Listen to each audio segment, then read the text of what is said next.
This video you're watching right now is brought to you by the folks over at privacy.com. Stay tuned for more info.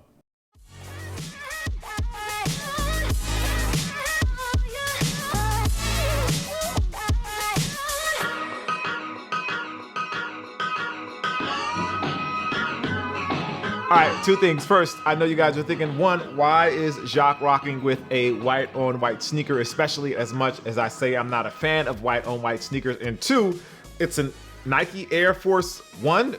We already know that you don't like the Air Force One, Jacques. Well, that is partially true, but this is not your average Nike Air Force One. This is actually a collaboration that Nike released back in 2018. The collab was with John Elliot, and in my opinion, this is the best Nike Air Force One I have ever owned, and I'm gonna take it a step further and say this is the most comfortable Nike Air Force One that I have ever owned. So with that being said, let's get into it. So when it comes to the Nike Air Force One, it's really important that you know a little bit of history about the shoe. So the Air Force One was first released back in 1982. It was a basketball shoe, and it was originally released in a high top form. Now, I know most of the time when you see an Air Force One these days, they are all low top shoes, but originally the shoe was released as a high top. Another thing about the Air Force One is that it is the first Nike basketball shoe that has air. Now, a lot of people confuse that. They think that the Air Force One is the first Nike shoe with air, but the first Nike shoe with air was actually the Tailwind, released in '79. And then the Air Force One, well, that one came in 1982. These days, it seems like the Air Force One has always been around, but that's not actually true either. The shoe released in 1982, and then it took a 2 or 3 year hiatus, and then it came back, and it has been available basically ever since. And while a lot of people look at the Nike Air Force One as this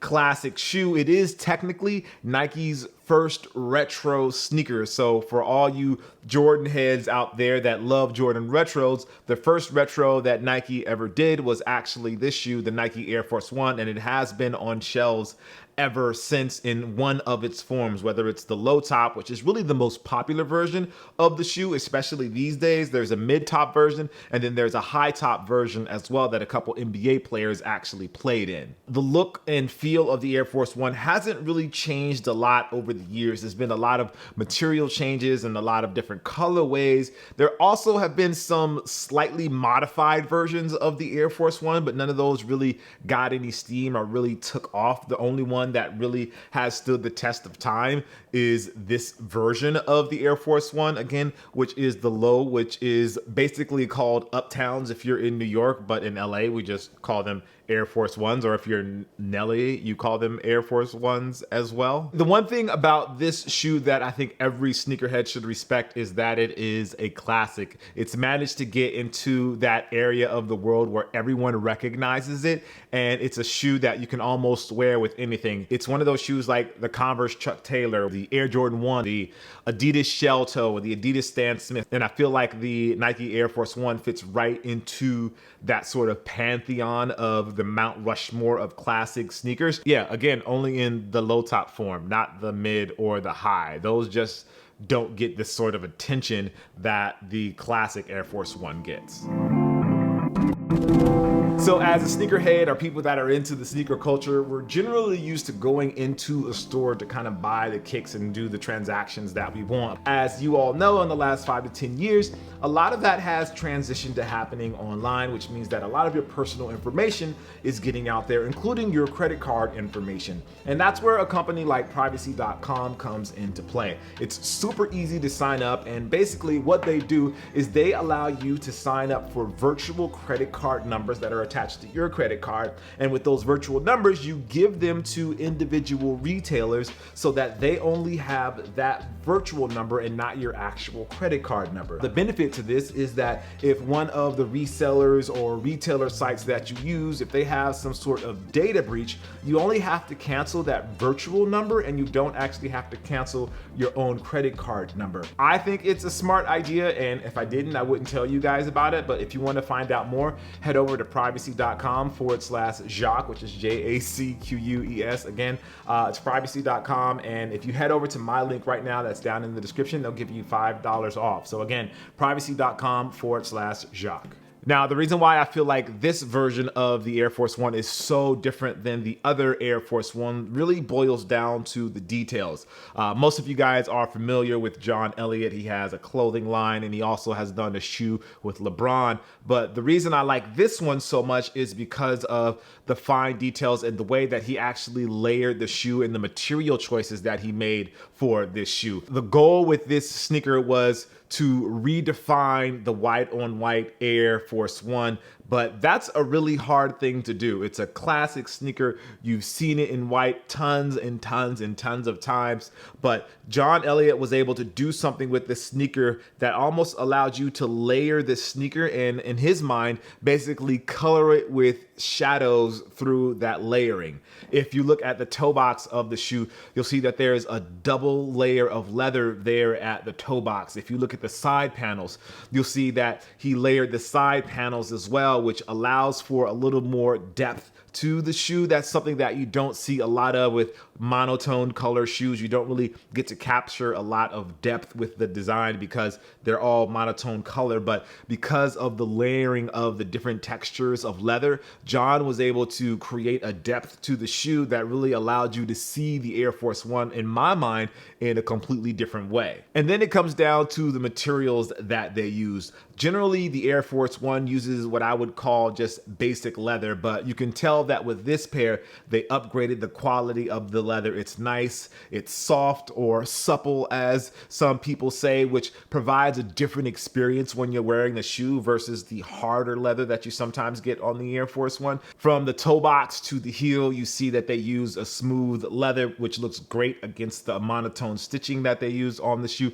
But the Nike swoosh is where this shoe really pops. Instead of the traditional Nike swoosh that's stitched onto the side of the shoe, John Elliot actually carved out the Nike swoosh and included tumbled leather beneath the actual upper. So you have like the side panel of the shoe, which is flat or textured based on where you're looking at it. But then you have like this laser, almost die cut section of the sneaker where it's the Nike swoosh, and beneath that you have that tumbled leather. And then you have to think about the choice of using the tumbled leather. Because there's generally smooth leather all the way throughout the upper, the use of the tumbled leather with the crinkles adds, again, more character and allows you to see the tumbled leather on the Nike swoosh, even though it is white, but that tumbled leather gives it more texture. Another part of the shoe where he's doubling up is on the tongue. It's definitely a unique look for the shoe. I'm not exactly sure it adds to the concept for me, but it is an interesting design detail, and to continue that color by shadow theme. One thing that is missing from this pair is the Nike Air on the tab. For some reason, John Elliot decided to remove that, but you do see John Elliot's name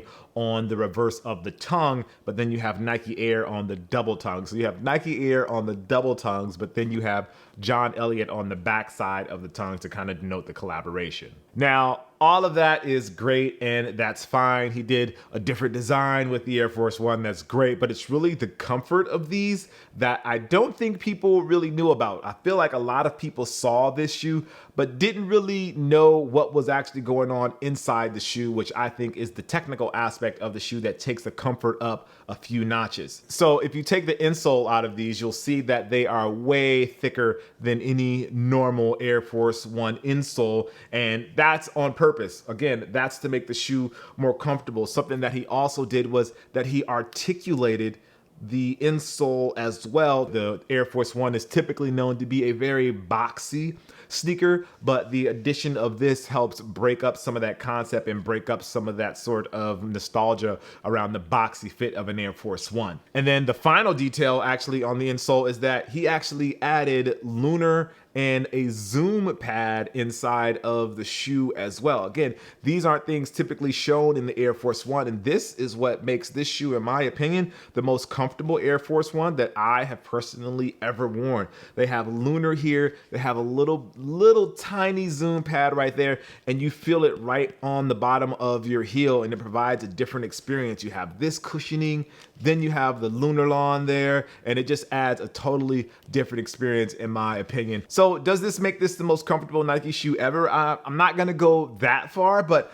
I do feel like it does make this one of the most comfortable shoes that I have ever worn from Nike, and something you should definitely check out. I picked these up over on John Elliott's site. Actually, I went to the store and picked these up, but they're they're available online as well if you want to try these out. But it's definitely different than any Air Force One that I've ever worn, and something that I recommend you guys check out. Big shout out to the sponsor of this video, privacy.com. Make sure you check them out, privacy.com/Jacques. I am Jacques Slade. As always, I appreciate you, and I'll see you soon.